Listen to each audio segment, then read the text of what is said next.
I mean, like I told you, I went down that whole Ukraine rabbit hole with the Oliver Stone documentaries, and that shit just like took me for a whirlwind. When did he make that? 2017, I want to say. Around 2017, 2018. He has two separate ones. He has one that was all about the Maidan thing. And 2014. Then he has the one, or no, I'm sorry, he has the one about the Orange Revolution that was before that. This is different. This is the actual interviews he did with Putin. And then he has another one that goes into all the way up to Zelensky in 2019. And how like he campaigned to end the war in Donbass and he still never did it. And the craziest part, which I talked to the guy I had on here a couple days ago about, was that lady Victoria Nuland, the neocon lady. You were telling me about this. Whose husband's also a big fucking neocon who helped sell the Iraq war. What's her position? I'm not sure what her position is. Can we pull that up by yeah, Victoria Nuland? Pull up that same clip of her talking about the recorded phone call with Victoria Nuland. And they're recording it. She's talking about Biden signing off on the new president of the Ukraine. And you were telling me this is the same lady who had like that weird back and forth with Marco Rubio. Yes, that's the same lady. Senate. She's like, there are chemical labs, research labs in the Ukraine, yes, and we want to make sure that we want to do everything we can to make sure that the Russian troops do not get their hands on them. And he was like, what?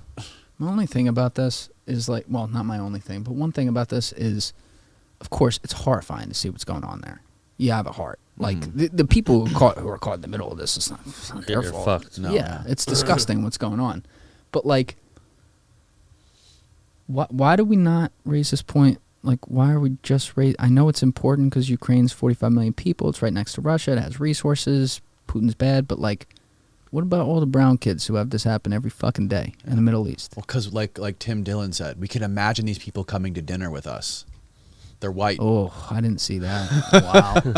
The best. Have you seen did you see the Trevor Noah video? He actually nailed this with talking about like the implicit bias in the media talking about this war. He's like, ooh, I wonder why they're so worried about it.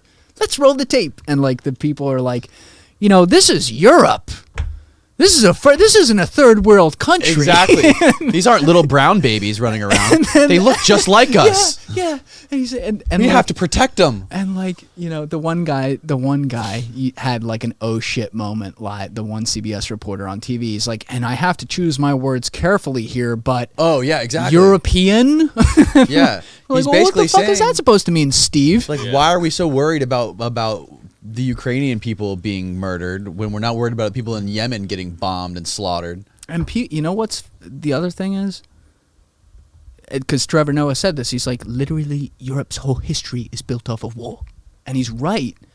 It hasn't even been that long since what I think. Maybe there's been another one since then. I'm not even thinking of it. But, like, people even know what happened in Kosovo in 1999? Have you ever looked into that? I mean, I know a little bit about it, but not a lot. Yugoslavia, all that?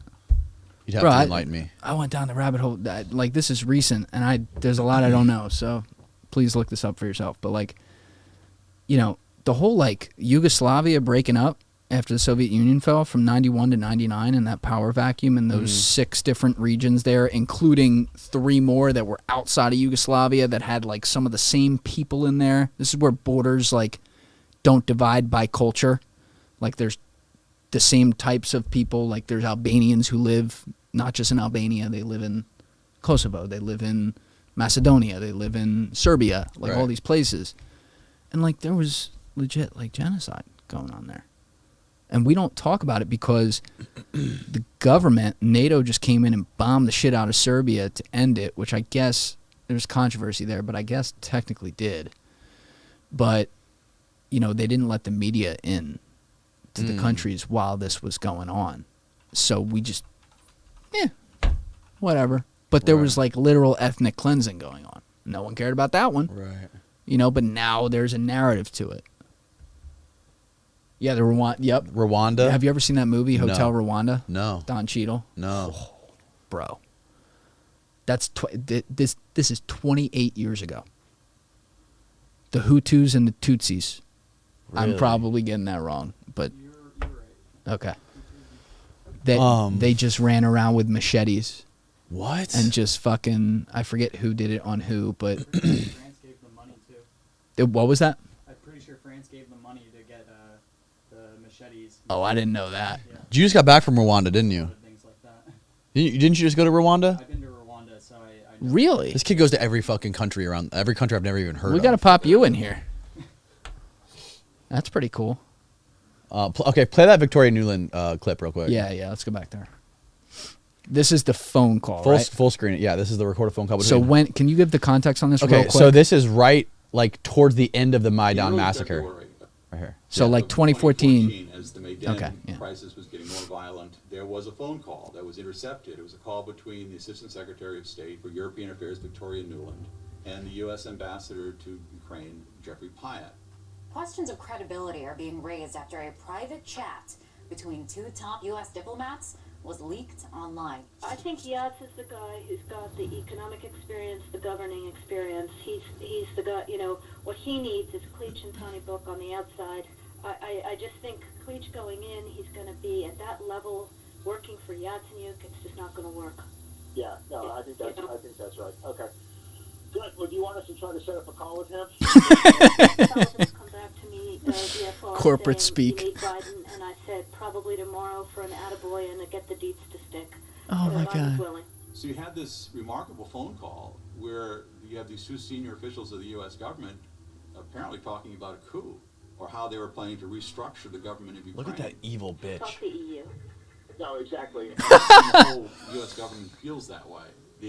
There is division on this, but the neoconservative element wants very much to change the strategic dynamic in Eastern Europe. You know what? fucking crazy is Now, that? take out the words Ukraine and like president or whatever there. And now imagine like two HR managers at Bank of America talking about a business that they're going to slowly unwind so that they don't have to sell the shareholders until it's all already done. It's the same speak, corporate speak. Right, He's right. like, all right, well, we'll call you back with next steps. We'll set you up with a call. Biden's willing. I have a hard stop at 4:15, by the way. Yeah. Like, shut the fuck. Like, dude. They're So crazy, it's so bro. insane. So fucked up. I just like this was 2014. Yeah. So this is like tech era is upon us. I don't know why for the life of me. I understand like day to day you're just doing your job and you're not thinking about everything. But like think about everything you do when you're in a position like that. You got to be on constant alert. Like I wonder how this would sound if someone was recording this right now. Because they might be. You know, like you never know when this is going to come out. And They so weren't thinking that back then. so here maybe not. Apparently not. Yeah, but like apparently not. but like here's a prime example. The thing they're talking about right there, they might actually have the right opinion on this, but they're doing it in like a seemingly corrupt underwater way.